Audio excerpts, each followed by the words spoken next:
Story है the giving tree. एक बार एक शहर था, उसके बीचों बीच एक बहुत बड़ा एप्पल ट्री था। उस एप्पल ट्री के पास में एक घर था। उस घर में एक छोटा सा लड़का रहता था। इस लड़के का नाम था रजत। उसे इस ट्री से बहुत प्यार था। ये था रजत। रजत को जब भी टाइम मिलता वो आ जाता इस पेड़ के पास में और इस एप्पल ट्री की डालों पर बैठकर और झूलता रहता। डालों से लटक जाता और उन्हें झूले जैसे यूज करता। ऊपर बैठकर गपागप मीठे मीठे एप्पल खाता और उसकी ठंडी ठंडी छाया में कई बार पेड़ के नीचे सो जाता।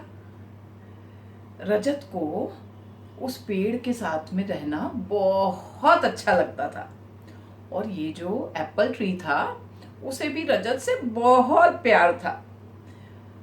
जब रजत उसके पास खेलने आता तो वो बहुत खुश होता।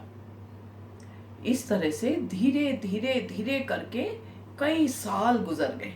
दोनों की दोस्ती बहुत ही पक्की हो गई। अब रजत बड़ा होने लगा। बड़ा होते होते होते होते एक दिन उसकी शादी हो गई। अब उसका उस ट्री के पास में आना बहुत कम हो गया क्योंकि वो तो बड़ा हो चुका था। उसका खेलना बंद हो गया था। अब जब बहुत दिनों तक रजत नहीं आया तो वो ट्री सोचने लगा कि क्या हुआ, अब तो मेरा फ्रेंड मेरे पास आता ही नहीं है। उसे वो बहुत याद करता।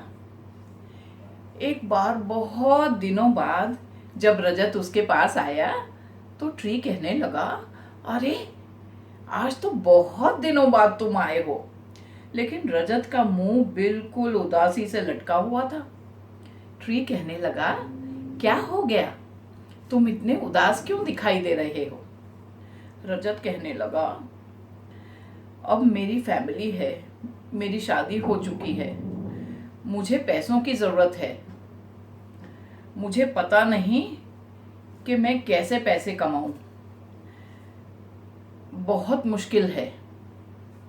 तो ट्री कहने लगा, पर मेरे पास तो कुछ भी नहीं है। हाँ, लेकिन ये एप्पल्स हैं, अगर तुम इनको बेचना चाहो तो तुम मेरे एप्पल बड़ी ही खुशी से ले जा सकते हो। इन एप्पल्स को ले जाना और इन्हें बेच देना। रजत बड़ा ही खुश हो गया, सारे एप्पल्स तोड़े और ले गया। बाजार में जब उन एप्पल्स को बेचा तो उसे खूब ढेर सारा पैसा मिला क्योंकि वो पेड़ तो एप्पल से, मीठे मीठे एप्पल से लदा हुआ था। इसी तरह कई दिनों तक जब जैसे ही वापस वो एप्पल्स आते वो सारे एप्पल्स तोड़ता, ले जाता और उन्हें बेच देता और उसका काम चलता रहा। अब उसके बाद में कई दिनों तक फिर से रजत गायब हो गया। अब ट्री फिर से सोचने लगा कि मेरा फ्रेंड पता नहीं कहाँ चला लग गया। एक बार बड़े ही दिनों बाद फिर से रजत वापस आया। अब वो काफी बड़ा दिख रहा था, बालों में सफेदी आ चुकी थी, दाढ़ी बड़ी हुई थी। ट्री कहने लगा, अरे रजत क्या हो गया। रजत फिर उदास दिख रहा था। रजत कहने लगा, मैं अपना घर बनाना चाहता हूँ, मेरी बीवी है, बच्चे हैं, मैं एक घर बनाना चाहता हूँ और कहीं दूर दूर जाना चाहता हूँ, वहीं पर रहना चाहता हूँ, यहाँ तो मेरा कोई काम नहीं हो रहा। ट्री कहने लगा, लेकिन मैं तुम्हारी क्या मदद कर सकता हूँ। रजत कहने लगा, पता नहीं, समझ नहीं आ रहा किस तरह से जाऊं। तो ट्री ने कहा, ऐसा करो, तुम मेरी लकड़ियां काट लो, लकड़ियां काट कर बोट बना लेना और चले जाना। रजत बड़ा ही खुश हो गया। उसने सारी लकड़ियां काट ली, एक बड़ी सी बोट बनाई, क्योंकि उस पेड़ का तना तो काफी मोटा था। उसने एक बड़ी सी बोट बनाई और उसमें बैठकर दूर दूर अपनी फैमिली को लेकर चला गया। कई सालों तक रजत नहीं आया। पेड़ हमेशा उसकी वेट करता रहता। अब सारे शहर का नक्शा बदल चुका था। धीरे धीरे पेड़ के पास में जहाँ खाली जगह थी, काफी सारे दूसरे पेड़ थे, वहाँ बड़ी बड़ी बिल्डिंग्स आ चुकी थी। पेड़ बैठा बैठा उदास रजत की वेट करता रहता। अब पेड़ खाली एक छोटा सा तना बच गया था, तो अब उस पर चिड़ियाएं और पक्षी भी नहीं आते थे। लेकिन फिर भी पेड़ बहुत खुश था कि वो अपने दोस्त रजत के काम आया। अब रजत चला गया बहुत दूर। बहुत सालों में जब वो वापस आया तो पेड़ को देखकर विश्वास नहीं हुआ।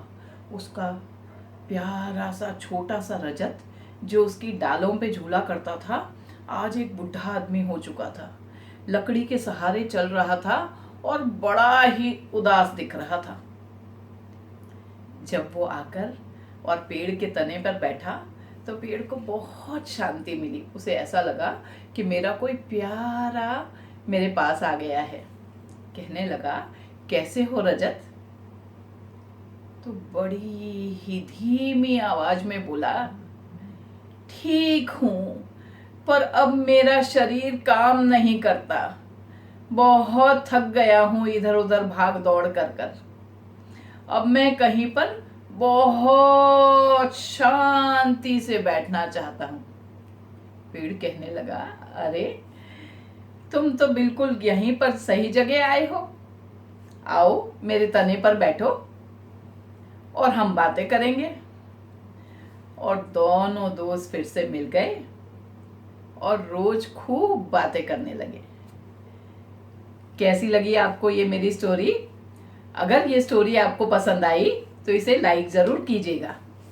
Bye bye.